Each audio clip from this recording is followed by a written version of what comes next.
A lot of people who have made it in life will tell you that nobody owes you anything. Not your uncle, not your father, not your wife, not your children, nobody else. You owe yourself a great debt, and you owe yourself the responsibility to do what is right by you. And that comes to what we call personal development. A lot of people complain about the state they are in because their people did not help them. And some of them, like we were saying earlier on, they blame village people for that.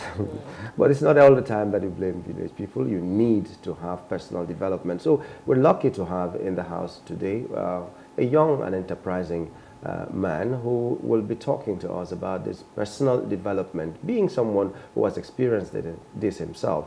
He's a young author and graduate of the University of Ilorin. And the book that he titled is Crossing Limits. He's also a public speaker. Please welcome Mr. James Popola, author, Crossing Limits. Good morning and welcome. Good morning.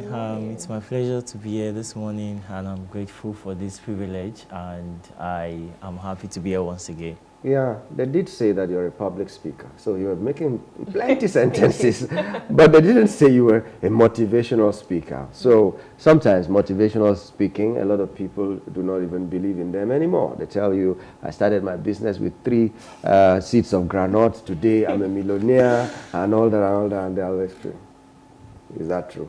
Anyway, but you have gone the journey, and let's not even talk about the fact that you have written books. Let's just get to hear, how has your journey been that has brought you to this point?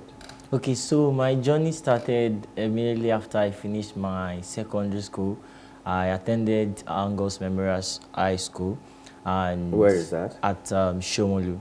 So it's a place where kind of students, young people majorly, they are known for engaging in different activities that are not really good, and people maybe engage in smoking and all. So I just found myself that this is not the place I want to be, and so I challenged myself to go into UNILAG to attend conferences, summits that were meant for undergraduates, even while I was just a fresh, maybe like secondary school certificate holder.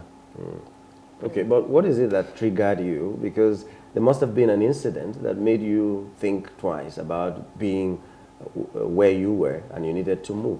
Okay, so also immediately I finished my secondary school, I had the privilege of attending a program called the CEO Apprentice. So I was reading a newspaper one day and I saw the phrase CEO Apprentice. I'm like, how can a CEO be an apprentice? So it was actually organized by the Business Day Nigeria. And when I attended, I met a guy who told me that he was from Ajegunle. I'm like, are you serious?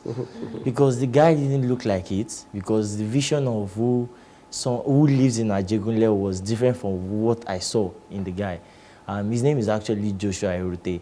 And he inspired me. I'm like, so even people in places that are worse than Abule Jesha, where I grew up, are doing a lot of stuff, and they are very, very proud going out to say, this is where I'm from. So that's what really inspired me.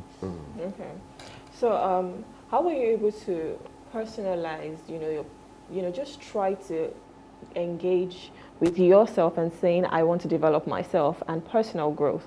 Were there like habits and rituals and stuff that you had to put in place? Because no money ritual though. Yes. Because obviously there are people who say, oh, I want to be better, but then you're not putting the work to be better. There are certain things that you have to do, certain steps you have to take to become a better person, for you to develop yourself. So what are like those things that you have to put in place for you to become a better person? Okay, so things I consider that makes me better are the normal daily routine that everyone who aspires to achieve more with less would definitely do. So each time I wake up to give the respect to God, and that's my devotion. And after that, mine is to plan what my day will look like, plan what my week would look like. But most importantly, I learned diligence, I learned excellence, I learned many things from my daddy, my uncles who were entrepreneurs. So I saw these attributes being played out in them. So, and I saw how they were able to like play it big and not small, because nobody identifies anything small. Only great people are being celebrated. People who are shy and want to do small things are not being seen. So I really gain my motivation from what they do, and I see that I can't afford to cheat myself by staying behind and not doing anything. So daily, I push myself into taking action. The word take action is very, very dear to my heart. And most times, I even like words or brands that tells me take action. So that's why I like the word just do it. Just So do it. that's what motivates. Okay, yeah, because when you say you like you saw people who did it big and nobody who does it small is being noticed and all that. Some people might think that you're talking about, having so much before you can begin. But, it is the little things that you needed to do that we're Yes. really interested in, because you said doing big things with less. Yes. Something like that. That's what you said. So Yes. these little things, for someone who is dragging their feet somewhere, because they feel that they don't have an uncle that can sponsor them, they don't have this and that. First of all, how did you even put yourself through school? Was it yourself, or was it your uncle, or was it your father? How did it happen? All right, so I would say that I do not mean you have to be a big, you have to start big that way. So why I use that, because most times we believe that we don't have the resources that we need, but the resources that we need at that particular moment is within our reach. We just have to pay attention to our environment. That's one thing that I see, that young people do believe that they want opportunity, not knowing that the opportunity that they need is in the present moment that they are. So I push into ensuring that I utilize the opportunity I have. So about how I was able to go through school, so I enjoyed a lot of freebies. Freebies like, okay, I stayed in Abule Jesha, and maybe the Redeemed Christian Church of God is doing a free training at Ebute Meta for undergraduate and for students. So as at SS2, I leave from Abule Jesha to go down just to attend, even when it was not open to SS2 students. It was majorly for SS3 students. So I had this energy that was being present in people around me in my school. So my school, I had guys who go to school every Saturday. So I saw how people really take attention and how they took action. So that really also helped me. And really, it's also nice to also reach out to people for help, not being parasitic anyways. It's always good to offer value, because value, we always respond to value. So if people are not willing to give in value, the work and what it needs, they can't get what they are aspiring to.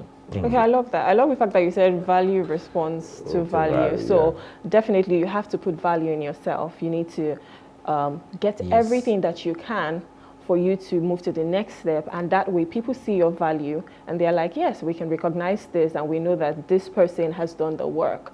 Okay, so what are the work? I know reading is imperative, and I'm sure you know that, okay, it's reading and the things that the trainings you've been to that have actually helped to shape you into the person that you are now. Yes. But for someone who's watching, right, and they're thinking, how do I even start?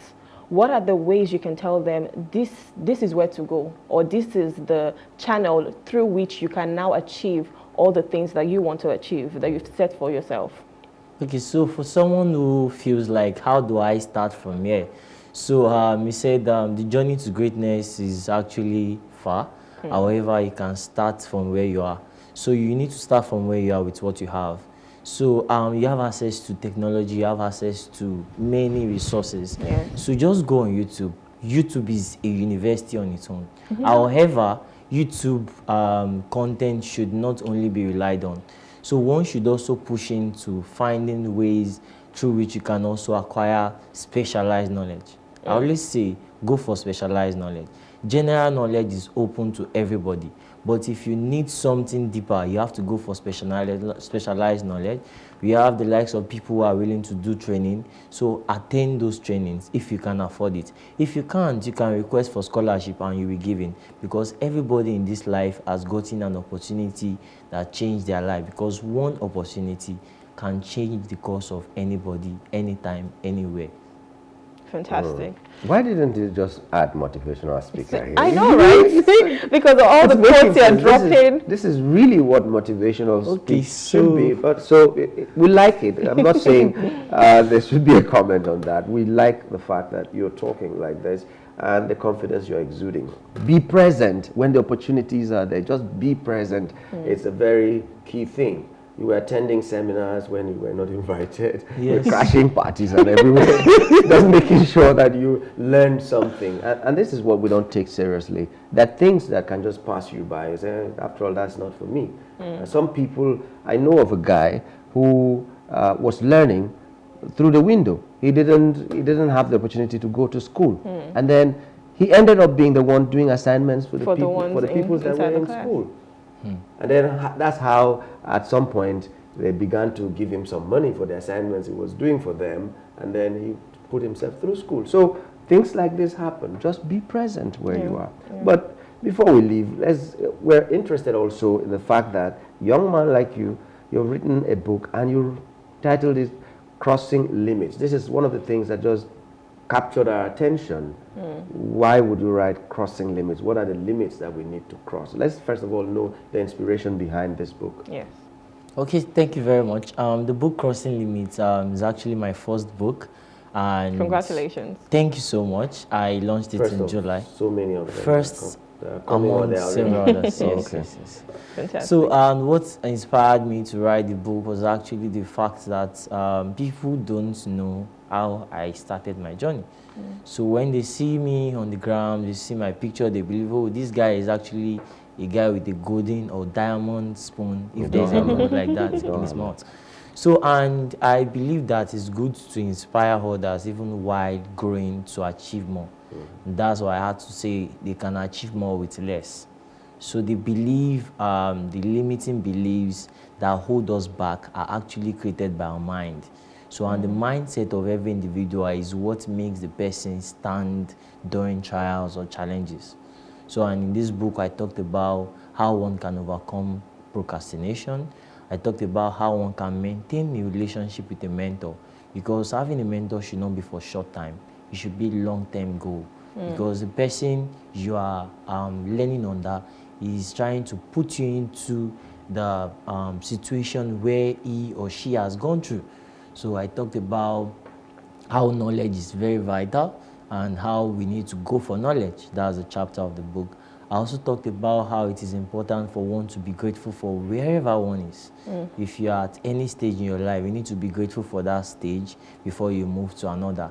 Because gratitude is a key that unlocks many gates, many doors, and many rooms. And if one is not grateful, one can access those things. Just like the normal Yoruba adage, that if they give somebody one thing and the person is grateful, the person will receive more. And there's a way you give me a present, maybe something, and then I'll come back and I'm thanking you. You'll be like, what have I done that bit? But the way you now do it to make one to feel, wow, this is really a lot. So, and a lot of things I wrote in the book. I also shared my experience of the environment that could have limited me, but then I was able to see beyond the limits of my environment by ensuring that I cross my limits. Interesting. And still crossing The limits. I went to church yesterday, and they were talking about the talents, the parable of the talents, where the five, one was given 5, the other one 2, and the other one 1, and the one that was given 1 went and buried it. I'm sure a lot of us are burying our talents like this, and if we bury it, like they say, it's either you use the brain or the brain leaves you. You can't reason anymore. You can't use it anymore if you leave it idle for a long time. And that's where all our talents lie, in our brain, and the ability to use it is key. We wish that we can have more time to talk with you, but I think the few minutes we've been together. It's been quite insightful. Yes, anybody who is watching, especially the young ones who want to make it in life, but they don't want to put in the work, I hope that they will have a different mindset this morning. Yes, Yeah. yes. So we'd like to thank you so much, Thank you. James, for coming on. Thanks the so program much this for morning. having me. Thank you, and thanks for the book. I read parts of it last night. Wow. Yes, I was up to 1 a.m. reading, and it's quite an interesting read. I saw your Kairos moments, I saw all the other things, and I like the fact that you have like reflective questions at the end of each chapter. So I would continue reading the book, and yeah, congratulations. Thanks so much. Okay. It's my pleasure. So, ladies and gentlemen, do yourself a favor and try to cross the limits. And this is where we're going to wrap it up on the show this morning. Until we meet again tomorrow, my name is Nyamguru Agachi. My name is Rume Paulson. Have a good day.